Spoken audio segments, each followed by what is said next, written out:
Hello friends, welcome to the technical Shishya. मैं हूं अक्षत Sharma.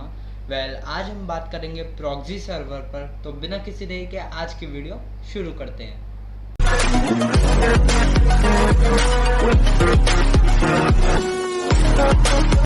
Proxy server को समझने से पहले आपको सर्वर के बारे में समझना होगा। जो सर्वर होता है एक टाइप का कंप्यूटर होता है जो कि इंटरनेट पे अवेलेबल जितना भी डेटा है उसको स्टोर करके रखता है। एग्जाम्पल के तौर पर जैसे मैंने गूगल पर सर्च करा Amazon.com, तो अमेजोन से रिलेटेड जितनी भी इंफॉर्मेशन होगी शॉपिंग की, वो एक शॉपिंग वेबसाइट है, उस पर लॉगिंग डिटेल्स और एक्सेट्रा एक्सेट्रा, अमेजोन से रिलेटेड जितनी भी इंफॉर्मेशन होगी वो सब मुझे सर्वर के द्वारा प्रोवाइड कराई जाएगी। आई होप आपको सर्वर के बारे में समझ आ गया होगा। अब हम बात करते हैं प्रॉक्सी सर्वर। प्रॉक्सी सर्वर जो होता है वो काम करता है ब्रिज का between the user and the internet, और we can say that it connect the user to the internet. कैसे, मैं आपको बताता हूँ। आप मेरे लेफ्ट साइड में देख सकते हैं कि एक इमेज शो हो रही है जिसमें हमें क्लियरली ये दिखाया गया है कि जो एक यूजर है और इंटरनेट है उसके बीच में एक हमें प्रॉक्सी सर्वर दिखाई दे रहा है। बेसिकली जो प्रॉक्सी सर्वर है वो यूज़र और इंटरनेट को कनेक्ट करता है और उसी पाथवे पे हम डेटा को यूज़र से इंटरनेट और इंटरनेट से यूज़र की तरफ ट्रांसफ़र करते हैं। प्रॉक्सी वर्ड का मतलब होता है वर्क ऑन समवन साइड, मतलब किसी और की तरफ से किया गया काम। प्रॉक्सी बेसिकली काम कैसे करता है ये मैं आपको बताता हूँ। जब किसी यूज़र को कोई डेटा चाहिए होता है किसी वेबसाइट से, तो जो यूज़र होता है वो एक रिक्वेस्ट जनरेट करता है टू द वेबसाइट, लेकिन वो डायरेक्टली वेबसाइट के पास नहीं जाती, वो पहले जाती है प्रॉक्सी के पास। फिर जो प्रॉक्सी है उस रिक्वेस्ट को फॉरवर्ड करता है वेबसाइट के पास। फिर जब वेबसाइट उस रिक्वेस्ट से रिलेटेड जो रेस्पॉन्स जनरेट करती है वो रेस्पॉन्स जाता है प्रॉक्सी के पास, और फिर प्रॉक्सी से वो रेस्पॉन्स जाता है यूज़र के पास। मतलब कि जो फॉर एग्जांपल मुझे कोई इन्फॉर्मेशन चाहिए गूगल पर, फॉर एग्जांपल हमने वेबसाइट ले ली brainly.in, इसके बारे में आपने सुना होगा। तो brainly.in पर मुझे किसी क्वेश्चन का आंसर जानना है, मैंने वो क्वेश्चन टाइप करा गूगल पर।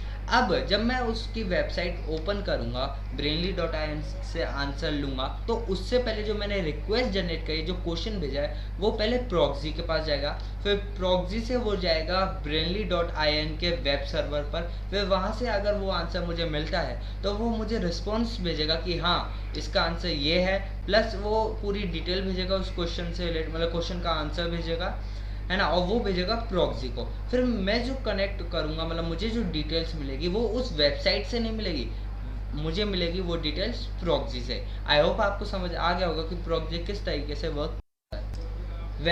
जो एक पॉइंट और मैं आपको बताना चाहूँगा, most of the internet users जो होते हैं जिन्हें इंटरनेट की अच्छी खासी जानकारी होती है, वो अपने डिवाइस के आईपी एड्रेस को प्राइवेट करते हैं प्रॉक्सी की मदद से। अब आईपी एड्रेस क्या होता है? आसान शब्दों में, जिस प्रकार आपके घर का एड्रेस होता है उसी प्रकार जो डिवाइसेस होते हैं उन्हें भी आईपी एड्रेस अलॉट किया जाता है, उन्हें हम उनका होम एड्रेस कह सकते हैं।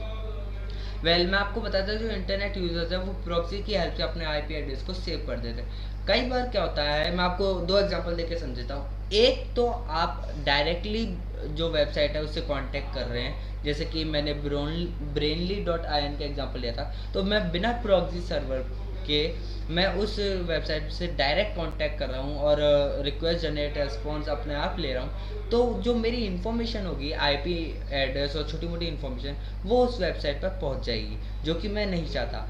लेकिन जो प्रॉक्सी सर्वर होता है वो इसका मतलब वो क्या करता है, वो हमारे आईपी एड्रेस को प्राइवेट करके पब्लिक जो आईपी एड्रेस है वो देता है वेबसाइट को, ताकि तो हमारी कोई भी इंफॉर्मेशन वेबसाइट तक नहीं पहुंचे। हाँ, और हम कह सकते हैं जो प्रॉक्सी सर्वर है वो हमारे आईपी एड्रेस को सिक्योर करता है। अब बात करते हैं जो कि लास्ट टॉपिक होगा हमारे वीडियो का, why we use proxy. Proxy हम क्यों यूज़ करते हैं, तो इसे मैं आपको कुछ पॉइंट्स के जरिए बताऊंगा। पहला पॉइंट है, by proxy we can use block website, मतलब हम जो ब्लॉक वेबसाइट्स होती हैं उन्हें एक्सेस कर सकते हैं with proxy server. Proxy server के जरिए हम किसी भी ब्लॉक वेबसाइट को एक्सेस कर सकते हैं। दूसरा point, proxy server provide security against data theft, मतलब डेटा थेफ्ट जो होता है उससे बचने के लिए प्रॉक्सी सर्वर हमें सिक्योरिटी प्रदान करता है। थर्ड पॉइंट है it keeps private our information, मतलब ये हमारी जो इन्फॉर्मेशन है, पर्सनल इन्फॉर्मेशन, उसे प्राइवेट रखता है। जैसा कि मैंने अभी आपको बताया था, यूज़र जब डायरेक्टली कनेक्ट करता है, वेबसाइट से कांटेक्ट करता है, तो उसकी इन्फॉर्मेशन जो है वो वेबसाइट पे सर्वर पर सेव हो जाती है, जो कि कोई भी यूज़र नहीं चाहेगा। तो वो प्रॉक्सी सर्वर का इस्तेमाल कर सकता है, ताकि जो प्रॉक्सी सर्वर है वो उसकी आईपी एड्रेस और छोटी मोटी इन्फॉर्मेशन को हाइड कर दे, ताकि वेबसाइट उस यूज़र का पता नहीं लगा पाए। वेल, फोर्थ पॉइंट है save the information which increase the access time. मतलब कि एक एग्जांपल के जरिए मैं आपको बताता हूँ। फॉर एग्जांपल, मुझे विकीपीडिया से कोई इन्फॉर्मेशन चाहिए, तो मैं विकीपीडिया की वेबसाइट पे जाना चाहता हूँ, या मैंने कोई भी इन्फॉर्मेशन चाहिए विकीपीडिया पे, वो मैंने प्रॉक्सी सर्वर के द्वारा वेबसाइट से निकलवाई, ठीक है। अब जब नेक्स्ट टाइम किसी और यूज़र को वही इन्फॉर्मेशन चाहिए और वो प्रॉक्सी सर्वर यूज़ कर रहा है, तो क्या होगा, प्रॉक्सी सर्वर इस बार वो वेबसाइट विकीपीडिया से वही इन्फॉर्मेशन अगर उस यूज़र को चाहिए, तो वो खुद के पास से ही उस इन्फॉर्मेशन को दे देगा। मतलब जब फर्स्ट टाइम मैंने उससे इन्फॉर्मेशन मांगी थी, तो उसने वो इन्फॉर्मेशन खुद के पास ही सेव कर ली, ताकि सेकेंड टाइम जो यूज़र अगर वो उसे मांगे, तो वो उसे बिना वेबसाइट के प्रोवाइड करे, जिससे एक्सेस टाइम हमारा बचता है। कैसे? एक पहले मैं यूज़र को रिक्वेस्ट भेजूंगा, पहले यूज़र प्रॉक्सी सर्वर को रिक्वेस्ट भेजेगा, फिर प्रॉक्सी सर्वर वेबसाइट को, फिर वेबसाइट से रेस्पॉन्स लेगा, फिर प्रॉक्सी सर्वर उस रेस्पॉन्स को यूज़र को देगा। लेकिन अगर प्रॉक्सी सर्वर उसे सेव कर लेता है इन्फॉर्मेशन को, और नेक्स्ट टाइम कोई और यूज़र उस इन्फॉर्मेशन को दोबारा मांगता है, तो क्या होगा, यूज़र प्रॉक्सी सर्वर को रिक्वेस्ट भेजेगा और बदले में जो डिटेल होगी वो डायरेक्ट प्रॉक्सी सर्वर यूज़र को भेजेगा, बीच में वेबसाइट का कोई इंटरेक्शन नहीं होगा। नाउ फिफ्थ पॉइंट जो है, जो हैकर्स हैं, फिफ्थ पॉइंट है hackers can easily access proxy server but they can't access user server because in this hackers में हैव टू फेस डिफिकल्टीज। मतलब हैकर्स जो होते हैं वो प्रॉक्सी सर्वर तक तो पहुंच सकते हैं, बट जो प्रॉक्सी सर्वर से पहला जो यूजर प्रॉक्सी सर्वर को यूज कर रहा है, उस यूजर तक पहुंचने में हैकर्स को कई सारी डिफिकल्टीज का सामना करना पड़ेगा। वेल, आज की वीडियो यहाँ तक ही थी। आई होप आपको प्रॉक्सी सर्वर के बारे में समझ आ गया होगा। कोई भी क्वेश्चन आता है तो कमेंट सेक्शन में ज़रूर बताइएगा। Thank you for watching this video. Don't forget to subscribe my channel, like and share this video. Thank you and bye.